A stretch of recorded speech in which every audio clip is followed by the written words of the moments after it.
This is the LEGO Creator Twin Spin Helicopter set. This is the LEGO Creator Twin Spin Helicopter set.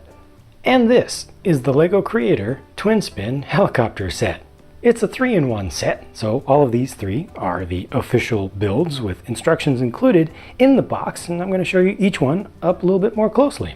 This one obviously is a snowmobile or snow machine with the skids up in front. It's got tracks in the back. You can kind of move the handlebars side to side a bit, and it has a winch on the back of it to give it some utility. You can actually work that winch, and right now it's hooked up to a little trailer, a little pull-along skid thing. I don't know the proper terminology for this, but you see it's just hooked up, and it has a little bit of cargo. These are very useful pieces to get. The 2x2 bricks with Technic holes going through them. This even has some safety lights on the back of it, and the winch has some friction added to it with the additional gear there with a friction axle pin piece down below, so this doesn't just move along freely. Wherever you set it, that's where it will stay, so you can let the line out a little bit more, and if you want to tighten this up, you can. Right now I've got this set up with the hook coming from the top, which makes it more secure, but get that off and you can bring the hook right up to the back of the thing. It's cool considering that this is made from pieces of a helicopter. I think it's nicely done, and gets the creative juices flowing, and, really encourages folks to try different stuff with the parts that they get. Look at that, you can adjust the angles of the skids up front. Maybe get it, yeah, there we go, something like that. Make it look like it's going up an embankment like that. Yeah, it's cool. This one obviously sticks more with the aviation theme of the main build and the name of the set itself. And this one also has the rotating skids, so you can get it into that sort of pose to make it look more like it's coming up to speed, but it really wants to lean back. If you don't have it leaning forward just a bit, the center of gravity is to the rear of the struts, so it tends to want to do that, which is okay. A little bit of engine detail up here at the front, showing you the 4-cylinder design, 2 on either side, horizontally opposed or boxer, whichever it is.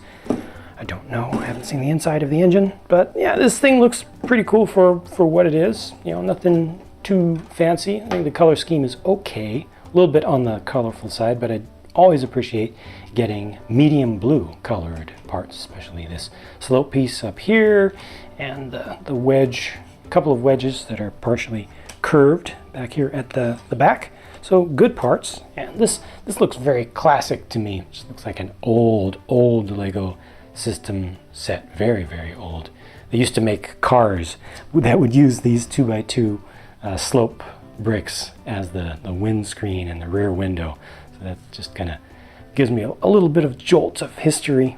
The main build now is significantly larger and more complex than the others. I mean, by a tremendous margin.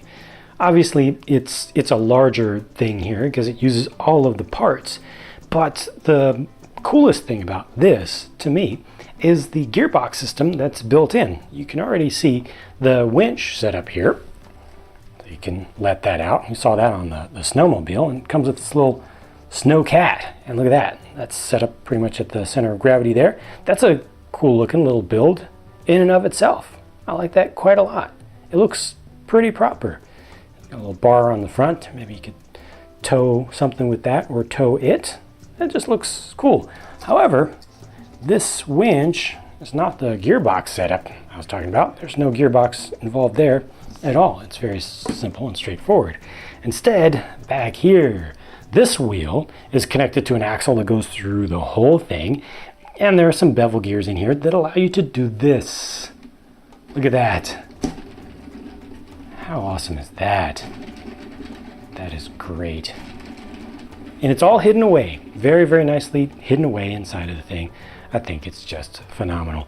Looks really good at the front. You got the sky crane sort of design. Almost feels like you could put a minifigure in there. Haven't actually tried it, but you'd have to really take some stuff apart to get at it. It's got the engines in the back, skids all the way around for landing. I think it's just really nicely done. But to me, The biggest, the coolest and nicest things about this are what they've done with the rotor system, which you just don't see by default, and this. I actually really like this snowcat, way more than I feel like I should. And even though it has these oversized tracks and it's using wheels with tires inside of there, these move quite easily. So this thing looks like it would actually be fun just to roll around. I mean, this is a super slippery surface right here, but on most surfaces it works pretty well and just makes me happy. Oh, incidentally, you can also steer the nose gear, if you will, back and forth. I don't know if that's really intentional, but it's something that you can do. This actually isn't one of my favorite LEGO Creator 3-in-1 sets, even in recent times. To be honest, none of these builds really excite me that much just to look at them. However, I do very much respect and appreciate the build, and especially the mechanisms in the main build for the helicopter itself. And like I said, I like the snowcat. But to me, this is most useful as a parts pack. And they've done a really good job of showing you just some of the possibilities of what you can do with these parts. It's a diverse selection of parts, including, you know, Technic mechanism things, as well as just more traditional building pieces, and a lot of them can be used together in interesting ways, and they've shown some of that. And I feel like the set is very successful in doing what Creator generally tries to do. You know, the non-expert, the normal level of Creator stuff, giving you parts, showing you some stuff that you can make with them, and giving you good instructions for building them. And the builds themselves are good, they're not bad, but I feel like this is definitely more about creativity and coming up with, you know, your own designs. But those are just my thoughts, and that's what I think about this set. Let me know what you think. Share your thoughts in a comments down below, including if you have a favorite between these three builds. I personally obviously like the snowcat. Last time I'll say it, I promise. But as far as the overall builds, what they look like, I actually like the plane the most. Of course, can't really outdo the mechanisms of the helicopter. Share your favorites though, and I'll talk to you again soon. Thanks for watching.